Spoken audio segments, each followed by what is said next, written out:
चलिए आज देखते हैं कि हमें पैसों का ब्लॉक क्यों आता है। पैसा हम लोगों का ब्लॉक क्यों होता है, हमारे पास पैसा आता नहीं। हर एक को अमीर बनना है, हर एक को बहुत ज़्यादा पैसा कमाना है, लेकिन ऐसा क्यों होता है? इसके पीछे है हमारे कर्मास, हमारे कुछ बैड कर्मास है और उन कर्मा की वजह से हमारा पैसा नहीं आता है। तो वो कर्मास क्या है, हम लोग क्या चीज़ करते हैं, अगर उसको रेक्टिफाई किया तो पैसे की बारिश ही बारिश हो जाएगी। वो चीज़ क्या है? फर्स्ट चीज़ ये है कि आप किसी से पैसे उधार लेते हो जब आपको ज़रूरत होती है। बहुत ऐसी सिचुएशन ख़राब होती है, आप रो धो के आपके फ्रेंड सर्कल से, फैमिली मेम्बर से कहीं ना कहीं से पैसे उधार लेते हो, राइट।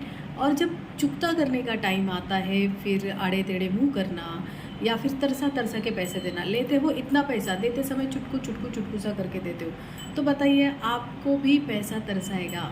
तो ये बिल्कुल आपको नहीं करना है, क्योंकि क्या होता है ना कि शायद उसकी कोई ज़रूरत है ना, उसकी ज़रूरत है इसलिए वो मांग रहा है। और आपका फ़र्ज़ है कि उसको जो भी कमिटमेंट या फिर ऑन टाइम देने का वादा किया, उस टाइम पे आपको उसको देना ही चाहिए। अगर आप उस तरीके का काम नहीं कर रहे हो, ऑन टाइम नहीं दे रहे हो, तो आपके पास भी पैसा नहीं आएगा जी, ठीक है। क्योंकि उसकी रिक्वायरमेंट अगर फुलफ़िल ही नहीं हो रही, उसको लेना है कुछ चीज़ या फिर जो भी चीज़ें उनको करनी है, और आप उसका पैसा ब्लॉक करके रखा है आपने, और थोड़ा पैसा दिया तो उसका काम तो नहीं होगा, राइट। तो इसलिए आपको जो भी आपने कमिटमेंट दिया है, जो भी टाइम दिया है, उससे बिफोर दीजिएगा और थोड़ा ऊपर ज़्यादा दीजिएगा, और देखना कैसे अबेंडेंस आपकी तरफ आ जाता है।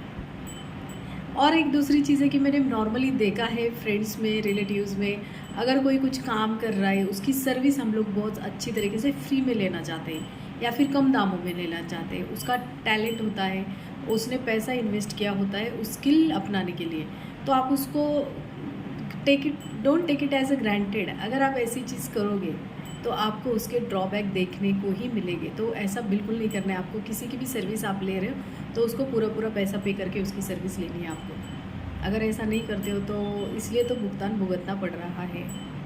तो ऐसी बहुत सारी छोटी मोटी चीज़ें, लोग बोलते हैं हम लोग बहुत चैरिटी कर रहे हैं। हाँ, आए थे मेरे पास कुछ लोग क्लाइंट्स, उन्होंने कहा कि मैं इतना चैरिटी करता हूँ, मैं क्या बोलते हैं, मंदिरों में इतना दान धर्म करता हूँ, रास्ते में जो भिखारी है उनको भी देता हूँ पैसे, सब कुछ कर रहा हूँ, लेकिन मेरे पास पैसा नहीं आ रहा है जी। तो उसका रीज़न आप लोगों को पता चला है, हमारे कुछ बैड कर्मास होते हैं, उसको रिमूव कीजिएगा। किसी का पैसा अटका के नहीं रखना है आपको। अगर आपने किसी का पैसा अटका के रखा तो आपका काम होने वाला नहीं है, इतना आपका भी काम अटकेगा। तो इसका थोड़ा ध्यान रहे। और बहुत सारी चीज़ें होती हैं पैसों के बारे में, हम लोग कुछ अलग वीडियोस में वो डिस्कस करेंगे। मैं हूँ आपकी numerologist, tarot card reader, quantum energy healer, ISO 9000 certified rudraksha expert, signature expert, mind coach, motivational speaker, money reiki grand master, reiki master, mobile numerology and vastu consultant. नमो बुद्धाय।